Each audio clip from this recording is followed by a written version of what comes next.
नमस्कार दोस्तों, सबको पता होगा अभी रिसेंटली में बजट आया है और बजट में अगले साल के लिए सारे प्रोविजंस आते हैं। काफ़ी सारी क्वेरीज आई, सर एनजीओ के लिए बजट में क्या क्या चेंजेस हैं, कुछ चेंज हैं भी या नहीं है, आप हमें इसके बारे में बताइए। काफ़ी सारे व्यू बने, कुछ लोग कहते हैं कि बजट में एनजीओ के लिए कोई भी चेंजेस नहीं है।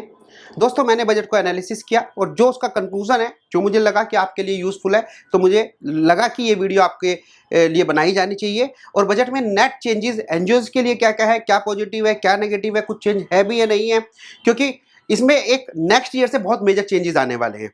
तो अगर आप सोसाइटी, ट्रस्ट या सेक्शन 8 कंपनी में से कुछ भी चला रहे हैं तो आपको देखने के लिए आपको ये वीडियो मोस्ट इंपोर्टेंट होने वाली है।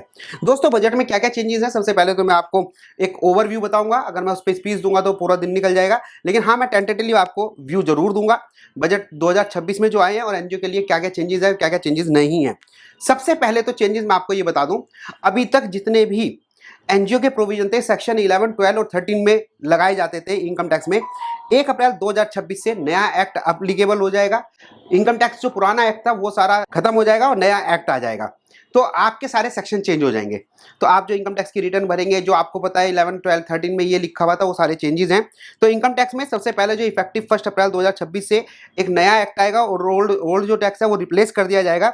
तो उसकी वजह से काफ़ी सारे चेंजेस आपको देखने को मिल सकते हैं एनजीओ सेक्टर में। एनजीओ के जो प्रोविजंस हैं वो नए एक्ट में ग्रुप स्ट्रक्चरल वे में करे गए हैं। एक पर्टिकुलर क्लोज के काफ़ी सारे सेक्शंस हैं, उसे क्लोज करके एक ग्रुप स्ट्रक्चर के रूप में उसे दिया गया है। सिंप्लीफाइड लीगल ड्राफ्टिंग जो करी है उसकी सिंप्लीफाइड करी है। अभी आप सेक्शन 11, 12, 13 पढ़ेंगे तो उसमें कॉम्प्लिकेटेड बनेगा, एक सिंपल व्यक्ति नहीं पढ़ सकता जब तक कि आपका एक्सपर्ट ना हो, लेकिन नए एक्ट में उसकी जो लैंग्वेज है वो काफ़ी थोड़ा सिंपल करी गई है। रिड्यूस इंटरप्रिटेशन डिस्प्यूट, लॉ में इंटरप्रिटेशन जो होता है ना, एक मीनिंग निकालते हैं जो सीए और एडवोकेट होते हैं, लॉ में क्या लिखा है उसका ये मीनिंग हो सकता है, तो उसे रिड्यूस करने की कोशिश करी गई है कि इंटरप्रिटेशन जो है, लॉ की जो इंटरप्रिटेशन है उसमें कोई डिस्प्यूट क्रिएट ना हो। एक ये भी एक इसमें फोकस दिया गया है जो हमारा ये बजट है। कंप्लायंस कंडीशन क्लियरली क्लासिफाइड करी हुई है। रजिस्ट्रेशन एग्जम्पशन जो है एनजीओ की वो कंटिन्यू है, उसमें कोई इफेक्ट नहीं पड़ा जो एग्जम्पशन है, लेकिन मेथड में इफेक्ट पड़ा है। कोई रिमूवल नहीं है एग्जम्पशन को कि भाई एनजीओ को हम एग्जम्पशन दे रहे थे इसलिए अब रिमूव कर देते हैं, अब ये एग्जम्पशन नहीं मिलेगी, ऐसा कुछ नहीं है, सब कुछ मिलेगा। कंटिन्यू है रजिस्ट्रेशन, अगर आपका 1280G का वो मैंडेटरी है। ऑडिटरी की रिक्वायरमेंट है वो बिल्कुल मैंडेटरी है। रिटर्न्स है वो बिल्कुल मैंडेटरी है, जो पहले था वो अब भी है, क्योंकि नया एक्ट जब आएगा तो आपको कंपैरिजन से पता लग पाएगा कि इसमें क्या चेंजेस है और क्या चेंजेस नहीं है। एप्लीकेबिलिटी ऑफ इनकम रूल जो है कंटिन्यू है। क्या क्या इंप्रूवमेंट किया, वोलेशन कैटेगरी जो डिफाइन थी, अगर आपने ये वोलेशन करा तो इसका ये कंसिक्वेंसेज होंगे, उनकी कैटेगरी को दोबारा से ट्रिगर किया गया है, दोबारा से उसे रिक्लासिफाइड करा गया है। कंप्लायंस फ्रेमवर्क को मोर स्ट्रक्चरल बनाया हुआ है कि आपको जो कंप्लायंस करने हैं, अब लीगल कंप्लायंस में हमेशा कहता हूं कि आप कितना भी अच्छा वर्क करें अपनी एनजीओ में, अगर आपके लीगल कंप्लायंसेस नहीं है तो आपके जो वर्क है वो जीरो है। काफ़ी सारे एनजीओ जो लोग हैं वो कहते हैं कि सर हम तो 10-10 साल से काम कर रहे हैं लेकिन हमने एनजीओ नहीं बनाई, हम वैसी बस वर्क करे जा रहे हैं, उनकी कोई वैल्यू नहीं है, कभी उन्हें फंडिंग नहीं मिल सकती, पॉसिबल ही नहीं है। तो काफ़ी जो कंप्लायंस फ्रेमवर्क है वो काफ़ी स्ट्रक्चरल किया गया है। कॉमर्शियल एक्टिविटी का जो ट्रीटमेंट है इसमें मेजर चेंजेस है। दोस्तों टेक्निकलिटी में तो मैं जाऊंगा नहीं क्योंकि सी और एडवोकेट का होता तो मैं आपको एक्सप्लेन करता। हमारी अगर कोई कॉमर्शियल एक्टिविटी होती है दो तरह से होती है, एजुकेशन का काम है, ancillary activity and main business. तो जो कॉमर्शियल एक्टिविटी होती थी पहले उसमें एग्जम्पशन अलाउड नहीं हुआ करती थी, अब जो कॉमर्शियल एक्टिविटी को रिडिफाइन करा गया, नए प्रोविजंस लाए गए हैं और उसमें जो एक जनरल पब्लिक यूटिलिटी का जो कंसेप्ट था और उसमें एक 20% से ज़्यादा वाला एक प्रोविजन था कि अगर जनरल पब्लिक यूटिलिटी में 20% ज़्यादा कलेक्शन है तो आपका 1280G रिजेक्ट हो जाता था उसकी वजह से।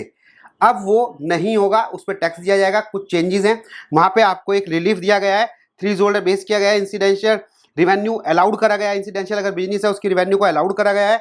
Not every excess leads to cancellation, पहले बहुत सारे रीजन थे जो कैंसिलेशन हो जाता था, अब कैंसिलेशन नहीं होगा चाहे आपको टैक्स देना पड़ जाए। तो ऐसे इस तरह के कुछ चेंजेस इसमें आए हैं। एनजीओ का जो सबसे एक अच्छा प्रोविजन बहुत अच्छा लाया है वो है 2 एनजीओ को मर्ज कर देना। पहले क्या था, जब हम 2 एनजीओ को मर्ज करते थे ना तो आपको कैपिटल गेन टैक्स लगने के चांस रहते थे, लेकिन अब इस बजट में टैक्स न्यूट्रल प्रोविजन लाए हैं और एनजीओ को मर्जर को अलाउड करा गया है, लेकिन उसकी कुछ कंडीशंस हैं।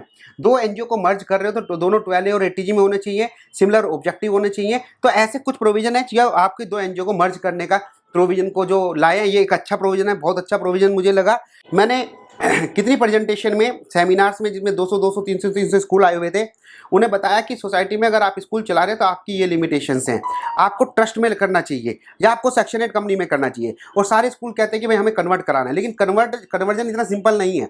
कन्वर्जन के लिए हमें बहुत सारे एक्ट देखने होते हैं, है ना। उसमें से एक इनकम टैक्स था कि जब हम कन्वर्जन करेंगे तो कैपिटल गेन टैक्स लग जाएगा। अब इन्होंने मर्जर को अलाउड कर लिया। मर्जर की क्या क्या कंडीशंस हैं वो आपको ध्यान रखनी है, कभी आंख बंद करके मर्जर करा दो, ऐसा बिल्कुल मत करना। बहुत सारे इसमें टेक्निकलिटी है, पर हाँ मर्जर अलाउड कर दिया है इस वाले बजट में। गवर्नमेंट एनजीओ हैं उन्हें रिवेल करने का प्रोविजंस है। और जो एक सेक्शन 115 टीडी मैं आपको बताता हूँ कि एक बहुत एक्रेडिट इनकम का जो टैक्सेशन था, उम्मीद थी कि उस पर, क्योंकि वो एक बहुत टिपिकल प्रोविजन था, तो मुझे उम्मीद थी कि भाई उस पर कोई मॉडिफिकेशन आएगा, लेकिन वो कंटिन्यूअस है, उस पर कोई मॉडिफिकेशन नहीं आया। इसका मतलब जो 115 टीडी है वो कंटिन्यूअस है, उसमें कोई चेंजेस नहीं है। और अगर आप वही डिफॉल्ट करते हो तो आपको 115 टीडी लग जाएगा। हाँ, सीएसआर के लिए एक अच्छी न्यूज़ है। सीएसआर को सिग्नल दिया गया बजट में कि किस एरिया में हम फोकस करेंगे। तो मेरे पास बहुत सारी क्वेरीज इस तरह से आती हैं, सर हम जब एनजीओ शुरू कर रहे हैं हम कौन से फोकस एरिया पे करें जिससे हमें ज़्यादा से ज़्यादा ग्रांट मिले। मैंने इस पर भी वीडियो बनाई है। लेकिन अब बजट के बाद बजट में किस चीज़ पे फोकस दिया गया? स्किल डेवलपमेंट पे दिया गया, वोकेशनल ट्रेनिंग पे बहुत ज़्यादा दिया गया, एम्प्लॉयमेंट प्रोग्राम्स पे बहुत ज़्यादा दिया गया। तो अगर आपकी एनजीओ इन एरिया में काम कर रही है, क्योंकि बजट का भी फोकस इस पे है गवर्नमेंट का, तो आपका एक अच्छा गाइडलाइंस है आपके लिए कि हाँ आप इसमें वर्क कर सकते हैं। एनजीओ किस सेक्टर में सीएसआर फंडिंग फ्लो ज़्यादा होगी, तो सोशल सेक्टर का जो एलोकेशन है उसे भी पुश करा गया है। Focus area child welfare, tribal development, health support and community program, इनमें ज़्यादा फोकस एरिया और जो फोकस करा गया है इस बजट के द्वारा इस इन चीज़ों में किया गया है। क्या चीज़ चेंजेस नहीं है? अगर मैं चलो रिवर्स करके मानता हूँ कि बजट में क्या क्या चीज़ चेंजेस नहीं है। एफसीआरए के जो प्रोविजन है उसमें कोई चेंजेस नहीं है ना, उसमें कोई ऐसा प्रोविजन चेंज है जो पहले थे वो अब भी है। एटीजी के डिडक्शन फ्रेमवर्क में कोई चेंजेस नहीं है। सीएसआर परसेंटेज का जो रूल है वो बिल्कुल सेम है, अभी उसमें चेंज नहीं करा गया। हालांकि मैंने आपको एक वीडियो में, इससे पहले वीडियो में बताया था कि सीएसआर का स्कोप बढ़ने वाला है ना, तो वो नहीं अभी बढ़ा। बेसिक एग्जाम्पशन जो कंसेप्ट है वो भी सेम है, उसमें कोई चेंजेस नहीं है। स्कूटनी जो कंटिन्यूस रहेगी, जो एनजीओ की स्कूटनी होती थी वो भी कंटिन्यू रहेगी, उसमें भी कोई चेंजेस नहीं है। इमीडिएटली एनजीओ एक्शन चेकलिस्ट जो है मैंने आपको सारी चीज़ बता दी है। बजट में वैसे ओवरऑल मिला के एक एनजीओ से रेस्पेक्ट में, जैसे 2021 का बजट आया, काफ़ी सारे चेंजेस आ गए, दिमाग खराब हो गया, इतनी टेक्निकलिटी इसमें आ गई। इस बजट में ऐसा नहीं हुआ, बहुत अच्छा बजट था एनजीओ सेक्टर के लिए। फोकस एरिया बताया मैंने, सारी चीज़ आपको बता दी है। इसके बाद भी अगर आपकी कोई क्वेश्चन है, क्वेरीज हैं, आप मुझे एसएमएस कर सकते हैं, व्हाट्सएप कर सकते हैं। हर बजट को आपको डीपली एनालिसिस करना चाहिए। और मर्जर ऑफ एनजीओ ये एक बहुत बड़ा वाइड एरिया हो सकता है टैक्स प्लानिंग का, टैक्स इवेजन का नहीं कह रहा मैं, टैक्स प्लानिंग का हो सकता है।